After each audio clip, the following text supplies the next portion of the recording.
मैंने अपने बड़े भाई के, क्योंकि मैं तो खुद पश्चिम से आता हूँ, वो मेरे बड़े भाई है, मैंने कल उनकी आंखों में आंसू देखे। ये बहुत बुरा दिन था।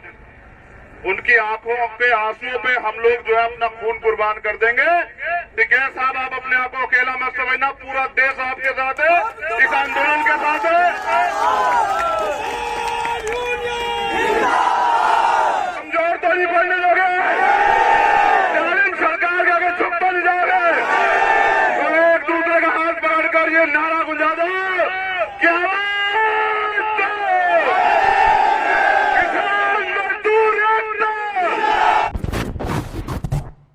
धन्यवाद करता हूं टिकैत साहब का, भाजपा जी का, और जितने भी नेता यहाँ तमाम और जितने लोग यहाँ मौजूद हैं उनका इसलिए धन्यवाद करता हूं क्योंकि रात खुले आसमान में हमारे लोग सोए। ये जुल्म जाति किस लिए? क्या पहले कभी आंदोलन नहीं हुए? पहले भी आंदोलन हुए, मगर ये जुल्म जाति इसलिए है क्योंकि हक की आवाज उठाने के लिए इस बार अन्नदाता है, और अन्नदाता को बदनाम करने के लिए जितने तंत्र इनके पास है सारे यूज कर लिए, लेकिन फेल हो जाते हैं। इस आंदोलन को जनता का समर्थन है, सरकार को समझ में नहीं आ रहा है। किसान मजदूर एकता जिंदाबाद, जिंदाबाद। देखिए, मैं बहुत गंभीर बात बता रहा हूँ। कितना प्रयास किया गया, शांतिपूर्वक परेड में अपने लोग घुसा के इन्होंने और बदनाम करने का प्रयास किया।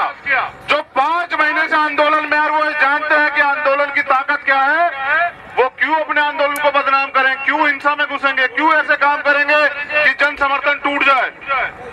किसानों ने कुछ भी गलत नहीं किया है, और किसानों को डराने के लिए, धमकाने के लिए कितने प्रयास हो गए, बड़े बड़े मुकदमे। ये देश की रीढ़ है अन्नदाता, इसने पहले भी देश को संभाला, ये मुकदमों से नहीं डरता, सरकार को नहीं पता है। धीरे धीरे सरकार को पता लग रहा है कि आपकी जो झूठ आपने फैलाया था वो खत्म हो गया है। लेकिन जो कल रात यहाँ मौजूद था, मैं फिर दोबारा धन्यवाद देता हूँ कि लोकतंत्र में एक तरफ गोलियां की, बंदूकों की लाइनें लगी हुई थी, और एक तरफ अन्नदाता, हमारी माताएं बहनें, हमारे नौजवान साथी, बुजुर्ग जो है डटे हुए थे। ऐसे योद्धाओं को सलाम करना चाहिए सब लोगों को, और मैं वही करने के लिए आया हूँ यहाँ। मैं तो कल रात भी आया था, मैं पूरी ईमानदारी से बता रहा हूँ। ये गवाह है, हमारे बहुत सारे साथी, मैं नाम नहीं लेना चाहता, मैं तो 10 मिनट में आ जाता, लेकिन ये जिस तरह की साजिशें कर रहे हैं, मैं नहीं चाहता हमारा आंदोलन बदनाम हो जाए। मैं तो इसमें एक सहयोगी साथी के रूप में जिस दिन से चला था, आप सब लोगों को पता है, मैं उस दिन भी आप कह गया था कि जहां पसीना पड़ेगा वहां खून दूंगा। लेकिन रात की जो हालात इन्होंने बनाए थे, ये तो ढूंढ रहे कहीं कोई कमी मिल जाए, जैसे कुत्ता हड्डी को ढूंढता ना, ये हालात हो रही है सरकार की कि कहीं कोई कमी मिल जाए। लेकिन देखो, जीवन में आदमी के ना बुरे दिन आते हैं, जब अच्छे दिन आते हैं तो बुरे दिन भी आते हैं। मैं एक दिन रोया था तब जब गुरुजी ने, संत जी ने बाबा राम सिंह जी ने शहादत दी थी, उस दिन मैं रोया था। या फिर कल मैंने अपने बड़े भाई के, क्योंकि मैं तो खुद पश्चिम से आता हूँ, वो मेरे बड़े भाई है, मैंने कल उनकी आंखों में आंसू देखे। ये बहुत बुरा दिन था। उनकी आंखों पे आंसुओं पे हम लोग जो है अपना खून कुर्बान कर देंगे। टिकैत साहब, आप अपने आप को अकेला मत समझना, पूरा देश आपके साथ है, इस आंदोलन के साथ है।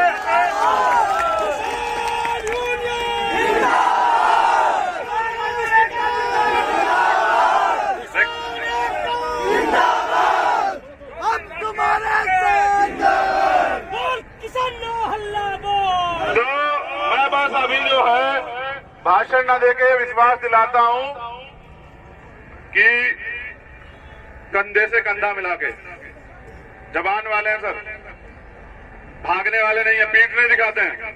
आज तक का इतिहास रहा आंदोलन में कभी पीठ नहीं दिखाई है। जवान वाले हैं, अगर जहां अड़ जाएंगे वहां अड़ जाएंगे, जैसे हमारा बड़ा भाई अड़ा हुआ ऐसे अड़ जाएंगे, सरकार को घुटनों पे टिका देंगे, घुटनों पे। ये आंदोलन है जनता का, सरकार को समझना चाहिए। और जो नारा चल रहा है ना, कानून वापसी तभी घर वापसी, अब लगाओ जोर। अब देश के मालिक यहाँ है। मैं कहता हूँ सरकार से कि देखो, हम तो अपने आंदोलन को चुपचाप चला रहे, सरकार के मालिक यहाँ है, ये जनता मालिक होती है कि आप तो जल्दी मान जाओ। लेकिन अगर देर करोगे तो, मैं परेड में भी था, ऐसे फूल बरसा रहे थे लोग, ऐसे स्वागत कर रहे थे। एक दिन पूरा देश खड़ा हो जाएगा और तुम लोगों को यहाँ से जो है ये सोचना पड़ेगा कि सरकार भी तुम्हारी और जनता भी तुम्हारी, लेकिन देश तुम्हारे खिलाफ है। तुम कहाँ जाओ, अंग्रेज तो भाग भी गए थे, तुम कहाँ जाओगे, तुम ये तय कर रहे थे आप। तो मैं धन्यवाद करता हूँ दोबारा से किसान आंदोलन पर। जहाँ भी देखो, मुझे 1 मिनट और लेनी पड़ेगी। सिंघू बॉर्डर पे देखो, इसको बदनाम करने के लिए सिंघू बॉर्डर पे अपने लोग घुसा दिए।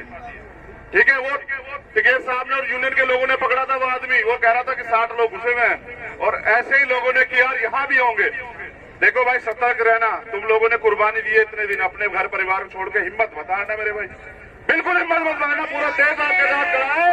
टीकरी में भी ये लोगों को करवा रहे हैं। देखो, हमारे लोग मर रहे हैं, नवनीत ने शहादत दी, हमारे लोग मर रहे हैं, लेकिन इनसे उफ नहीं कह रहे। और ये जरा सी बातों बोलने वाले प्रधानमंत्री का एक बार दिल्ली पसीजा, हमारे 120 जात से ज्यादा लोगों ने शहादत दे दी इस आंदोलन में। और ऐसी सरकार को, निकम्मी सरकार को डूब के मर जाना चाहिए। ऐसा प्रधानमंत्री जो जनता की फिक्र ना करता हो, उसको सत्ता में बनाना कोई हक नहीं है। मैं ये कह रहा हूँ, अगली बार विश्वास करना कि किसान ही होंगी सरकार, और फिर बनाना तुम कानून। बहुत बहुत धन्यवाद। और आप सब जो जितने लोग यहाँ पहुंचे हैं, देखिए जितने लोग यहाँ पहुंचे हैं, आप सब योद्धा को सबको बार बार जो है मेरा प्रणाम, धन्यवाद देता हूं कि लोकतंत्र को जिंदा रखने के लिए, भारत की शान रखने के लिए हम प्रथम और अंत्य भारतीय, देश हमारा है। और हम अब यहाँ जो है किसी को सफाई नहीं देंगे कि हम क्या हैं। हम देश के निवासी और देश से प्यार करते हैं, उन लुटेरों से ज्यादा प्यार करते हैं जो अडानी अंबानी को देश बेच रहे हैं। तो किसान कुंभ की बात भी होगी है, किसान पंचायतें भी चल रही है। और अगर सरकार फिर भी ना मानी तो एक घर से एक आदमी किसी जाति बिरादरी का हो, हम किसानों की सारी बिरादरी, हम किसानों की है, हर घर से एक आदमी निकल के आएगा, और फिर ये सत्ता के लोग कहाँ जाएंगे। बहुत बहुत धन्यवाद बाजवा जी, मुझे बुलाने के लिए, समय देने के लिए, और मेरी वजह से इंतजार करने के लिए। मैं ये आपका जीवन भर आभार रखूंगा, लेकिन मैं विश्वास दिलाता हूं कि ये खोड़ा पूरा अपना बैठा हुआ है। आप एक बार आवाज लगाना, देखो संबंध नहीं बन पाए थे, आप एक बार आवाज लगाना, पूरा खोड़ा यहाँ खड़ा होगा, यहाँ से वहां तक। और इतने लोग रहते हैं, इतने तो सरकार को गिनती भी नहीं आती होगी, इतनी तो गिनती भी कमजोर है। ठीक है नहीं, ये दिल्ली सारा हमारे लोगों से भरा पड़ा है। आप जब आवाज दोगे, बताओ भाई इनकी मदद करोगे नहीं करोगे जो किसान दे, कमजोर तो नहीं पड़ने दोगे, जालिम सरकार के आगे झुक तो नहीं जाओगे। तो एक दूसरे का हाथ पकड़कर ये नारा गुंजा दो, क्या